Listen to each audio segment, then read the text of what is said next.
Il n'est plus question de voir des malades installés à même le sol au niveau des urgences traumatologiques au centre hospitalier universitaire Yalgado Ouédraogo.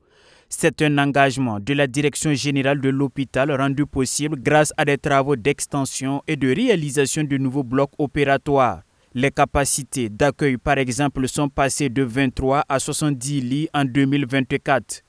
Au niveau des laboratoires, une unité unique de prélèvement est créée. Elle regroupe 4 services de laboratoire. L'objectif est de gagner en temps pour les urgences.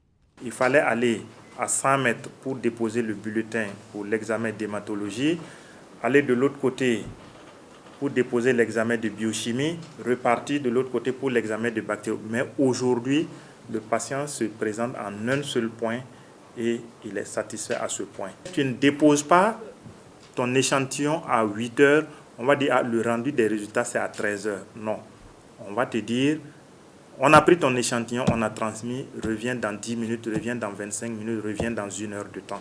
Donc le rendu des résultats c'est de façon continuelle. Autre réforme qui vise à améliorer la prise en charge des patients, c'est l'opérationnalisation de la dispensation individuelle nominative au lit du malade. La mesure consiste à servir aux malades les médicaments nécessaires au traitement de sorte à réduire les pertes. Pour prescrire un produit, on dit bon, allez-y nous acheter une boîte de tel produit. Alors que ce n'est pas évident que le malade ait besoin de toute la boîte. Peut-être qu'on va utiliser 2 ou 3 ampoules et puis bon, le reste, il ne saura même pas quoi faire. Donc l'extension de la DIN va permettre que les produits soient déjà disposés dans les services. Et si le patient a besoin d'une ampoule, c'est une ampoule qui sera prélevée et qui lui sera administrée. Donc il n'y aura plus non seulement à courir chercher le produit dehors, mais également ça va permettre que nous puissions rapidement prendre en charge le patient à moindre frais pour, en tout cas, le patient ou son accompagnant. Grâce à ces réformes, les efforts de service ont connu une hausse dans ce centre de santé.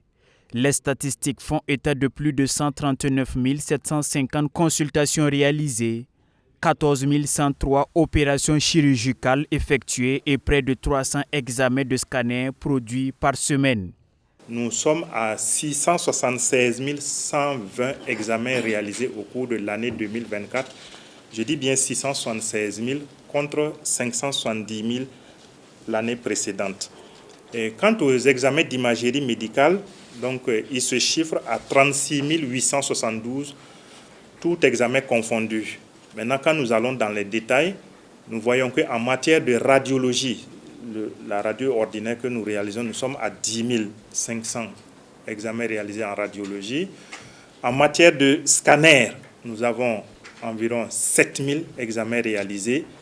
Le centre hospitalier universitaire Yalgado Ouédraogo ambitionne également étendre son circuit d'oxygène à tous les lits des urgences et à tous les services d'hospitalisation, de sorte que les malades n'excèdent pas 3 jours aux urgences médicales avant d'être transférés dans les services de spécialité.